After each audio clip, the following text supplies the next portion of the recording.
designadas al efecto por el propio ordenamiento jurídico. Y cuando en el momento que el derecho no es lo que ahí se dice, sino que el derecho es otra cosa que está en otra parte, el derecho vuelve a convertirse en algo que en tiempos arcaicos y en algunas otras culturas ya fue. Se convierte en algo oracular, se convierte en algo mistérico, misterioso. De modo que derecho deja de ser lo que como mensaje para todos, o al menos la intención comprensible, figura en ciertos textos o enunciados, y el derecho pasa a ser lo que desde su superior saber determinan los oráculos. Determina el oráculo. ¿Y quién es el oráculo? El oráculo son las Cortes Constitucionales, son las Cortes Supremas, son los tribunales supremos y los profesores de filosofía del derecho. Porque funciona a las mil maravillas aquello que, parafraseando lo de los Estados Unidos de mediados del siglo, se denominaba el complejo militar-industrial, está funcionando en la actualidad en el derecho el complejo académico-judicial. Los filósofos del derecho alientan el judicialismo que da más poder, que incrementa el poder de los jueces, y los jueces agradecen como buenamente pueden a los filósofos del derecho por ese generoso incremento de su poder. Y todo esto, y es lo que me estaba refiriendo en este punto y antes de este largo rodeo, y todo esto, ¿en qué contexto político? En el contexto político de una profunda aversión al Estado de Derecho y a la democracia.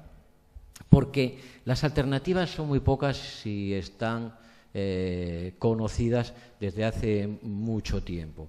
El derecho puede ser lo que digan los sabios o los virtuosos, o el derecho puede ser lo que decidamos entre todos. Y regímenes mixtos normalmente no han funcionado. Lo que decidamos entre todos está lleno de defectos porque los ciudadanos somos un desastre y estamos a merced de todos los vicios y de cualesquiera desfallecimientos.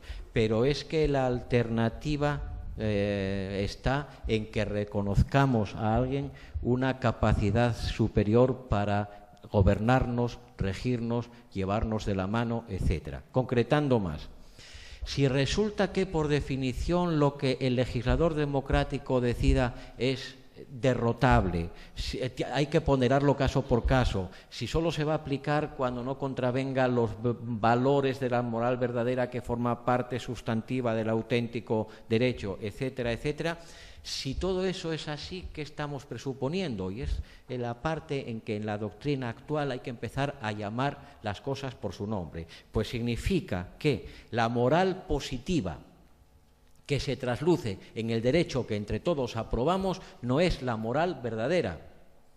Significa que el modelo de vida que entre todos nos damos no es el modelo de vida suficientemente virtuoso. Significa que lo que entre todos consideramos como lo más justo, al menos por el momento y para ir tirando, contraviene los contenidos de la auténtica justicia. Y entonces tenemos que preguntarnos, bueno, ¿y quién diablos o dioses sabe qué es, dónde se halla la verdadera virtud, en qué consiste la auténtica justicia y cómo ha de realizarse el supremo bien? Y ahí llegamos al complejo, nuevamente, a ese complejo académico judicial. Lo saben los profesores y los jueces, porque el pueblo es bruto. Y entonces, las normas que entre todos democráticamente nos damos solo rigen, y vamos a otra expresión de la doctrina dominante, solo rigen prima facie o en principio. Solo rigen mientras no nos moleste que rijan. Si nos parece mal, si nos desagrada, si no nos conviene, inapliquémosla. Pero no diciendo la inaplicamos para hacer la revolución, sino diciendo inaplicamos la norma democrática en nombre de la Constitución misma donde se contienen los fundamentos de la democracia. Y ahí llegamos y sí, de verdad que voy acabando, a otra de esas paradojas extremas del pensamiento jurídico actual, que es que en nombre de esta apoteosis nominal de los derechos, en nombre de tanto proclamar derechos y a base de tanto decir que la salvaguardia de los derechos de cada ciudadano es el motivo central de las instituciones públicas y en particular de las judiciales, en nombre de eso lo que se está haciendo es dejar sin sustancia y sin sustento los derechos políticos.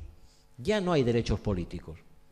Ya no hay derechos políticos porque ¿de qué me vale a mí, ciudadano, participar de los múltiples modos que la Constitución me permite en ese proceso político de construcción de la voluntad colectiva que se va a traducir en ley? ¿De qué me vale todo eso si eso está sometido al escrutinio permanente de quienes se supone que son más sabios, más doctos, más virtuosos y más justos que yo? Mis derechos políticos son derechos sometidos a vigilancia permanente. Mis derechos políticos son de los derechos que se le permiten a un menor que sí, al que sí se reconoce determinada autonomía, pero que está sometido a la tutela para que no se descarríe, para que no se equivoque, para que no haga lo que no le conviene.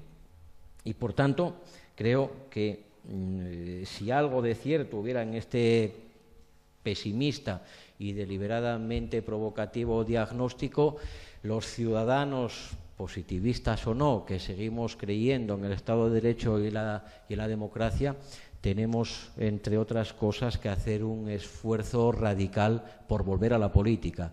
Hay que volver a la política, es decir, tenemos que tomar el poder en nuestras manos con los instrumentos que nos da la Constitución. Con los instrumentos que nos da la Constitución debemos ejercer nuestros derechos políticos. Y si hace falta, para defender estos derechos políticos y para defender la Constitución, echar al río o lanzar al mar a unos cuantos profesores neoconstitucionalistas o a unos cuantos magistrados que se sienten herederos de algún viejo papa, hagámoslo sin miedo, porque eso sí es cumplir la Constitución, defenderla frente a sus enemigos. Muchas gracias.